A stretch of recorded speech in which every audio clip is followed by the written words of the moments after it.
अस्सलाम वालेकुम वरहमतुल्लाहि वबरकातुहू। अच्छा ये बोर्ड बाद में आएगा, इट विल कम इन। तो फिर जादू नहीं होता, राइट? जादू तो होता ही नहीं है। तो पहली बात ये है कि जादू होता है मगर इतना नहीं होता जितना पाकिस्तान, ये कहना सही होगा कि हाँ पाकिस्तान में ज़रा ज़्यादा लोग इस गलतफहमी का शिकार हैं कि जादू हुआ होता है, बट इट डज हैपन, ठीक है।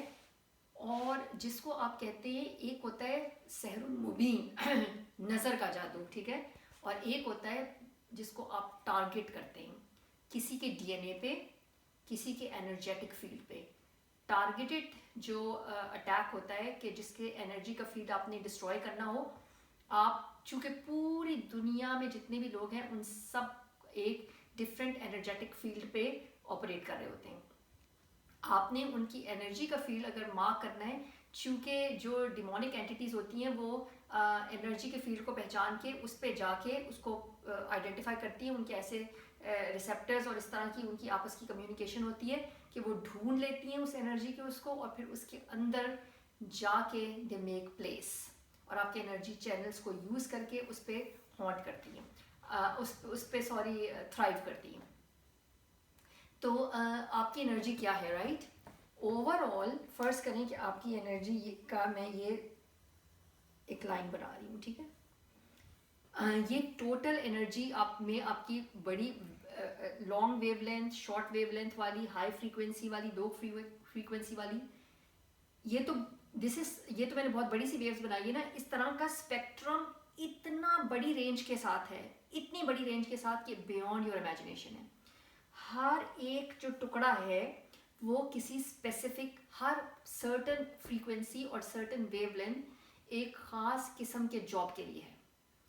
और इनकी बहुत ज़्यादा यूज़, ये जो एनर्जीज़ होती है ना आपकी बॉडी में, जो आपकी एनर्जी का स्टोर होता है, उसका बहुत ज़्यादा चंक जो होता है वो इस्तेमाल होता है आपके वाइट ब्लड सेल्स, आपके नए सेल्स बनाने में और पुराने सेल तोड़ने में। नए सेल बनाने और पुराने सेल तोड़ने में दोनों में एंजाइम्स का रोल होता है, तो ज़ाहिर फिर वो भी आता है बीच में, ठीक है। तो अगर ये सर्टन फ्रीक्वेंसीज मिस हो जाए, अब बेशक आपके डीएनए में वो जीन्स बैठी है जो आपके कोडिंग, कुछ भी नहीं हुआ उसको, don't worry about it, the chromosomes are there, they are giving the same coding कि ये वाला एंजाइम बनाओ। ये एनर्जी ही नहीं है जिसको यूज़ करके आपके एंजाइम्स बनेंगे जो उस रिएक्शन में इस्तेमाल होंगे, जो कि यूनिट्स को जोड़ेगी और तोड़ेगी नए सेल्स बनाने के लिए। White blood cells count low हो जाता है। किसी भी किस्म की बीमारी में याद रखिएगा, रेड ब्लड सेल्स जो कैरी करते हैं ऑक्सीजन, उनका बहुत बड़ा रोल होता है। इसीलिए ऑन ऑक्सीजन थेरेपी, सांस लेना ताकि ज़्यादा आयोनाइज्ड हवा अंदर जाए, हिमालयन सॉल्ट लैंप लगाना ताकि ऑक्सीजन ऑक्सीडाइज आयोनाइज हो जाए ऑक्सीजन, सारे तरीके हैं आपकी बॉडी को ज़्यादा से ज़्यादा आयोनाइज फॉर्म में ऑक्सीजन देने के। क्योंकि आपके पास रेड ब्लड सेल्स है ही नहीं उस अमाउंट में कि इतनी और आपके वो ऑक्सीजन को कैरी करें और वहाँ लेकर जाएं जहाँ पे आपके मसला हो रहा है, ताकि ऑक्सीजन जो होती है वो ऑब्जॉर्ब करती है एनी किसी किस्म की बुरी रेडिएशन, डिस्ट्रक्टिव रेडिएशन को ऑक्सीजन, केमिकली ऑक्सीजन उसको ऑब्जॉर्ब करती है। तो अगर आपके पास वो चीज़ें मिसिंग होंगी तो आप वाइट ब्लड सेल्स और फेगोसाइट्स, ये जो है और रेड ब्लड सेल्स उस अमाउंट पे नहीं बनाएंगे। कैसे होता है कि ये आपकी एनर्जी मिस हो जाए, ठीक है?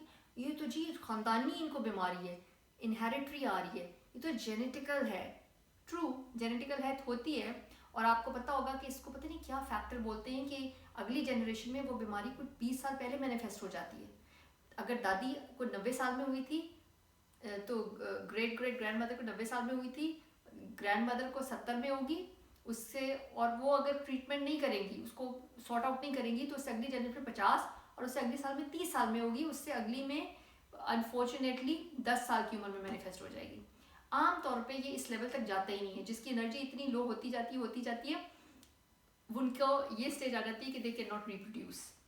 You need a very big energy store to reproduce. अच्छा, ये कैसे होता है कि ये मिस हो जाए? छोटी मोटी चीज़ें تو آپ کو جو آپ کی ریڈیشن باڈی میں آتی ہے، ہو رہی ہیں بیماریاں، آپ کی باڈی کا امیون سسٹم اللہ تعالیٰ نے اس طرح سے ڈیزائن کیا ہوا ہے الحمدللہ کہ اوور آل انرجی یہ فٹافٹ وہ اسٹیمولیٹ ہوتی ہے اور ایک ایسی انرجی کے فارم میں چینج کرتی ہے جو کہ بلڈ کا فلو کرتی ہے وہاں پہ، یا پھر کچھ ایسا کر دیتی ہے کہ آپ کی بیماری کو پکڑ کے باہر پھینک دیتی ہے. آپ کو چھینکیں وینکیں آتی ہیں، آپ کو زیادہ یورین پاس ہو کریں گے، آپ کو ڈائریا ہوگا، بیماری جسم سے نکل جاتی ہے، سویٹنگ ہوتی ہے ایکسیسو. ٹھیک ہے، کس صورت میں یہ نہیں ہوتا؟ یہ بلیک میجک کی صورت میں ہوتا ہے. بلیک میجک کی صورت میں آپ کی باڈی کے اندر ایک ایسی اینٹی آ کے بیٹھ جاتی ہے جو آپ کے انرجی اسٹور کو کنزیوم کر رہی ہوتی ہے. وہ کہاں آ کے بیٹھے گی اور کون سی فریکوینسیز پہ تھرائیو کرے گی، وہ فریکوینسی آپ کے لیے اویلیبل نہیں ہے. جب وہ انرجی آپ کے لیے اویلیبل نہیں ہوتی تو پھر آپ کے کچھ کیمیکل ری ایکشنز رک جاتے ہیں.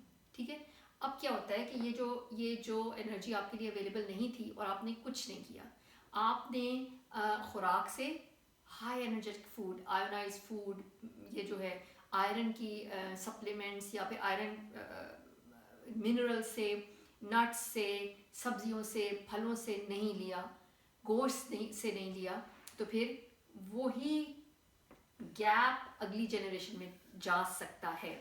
کیونکہ انرجی کا ویریشن ہوتی ہے، کچھ انرجیز باپ کے ساتھ سے آتی ہیں، کچھ ماں سے انرجی ملتی ہے.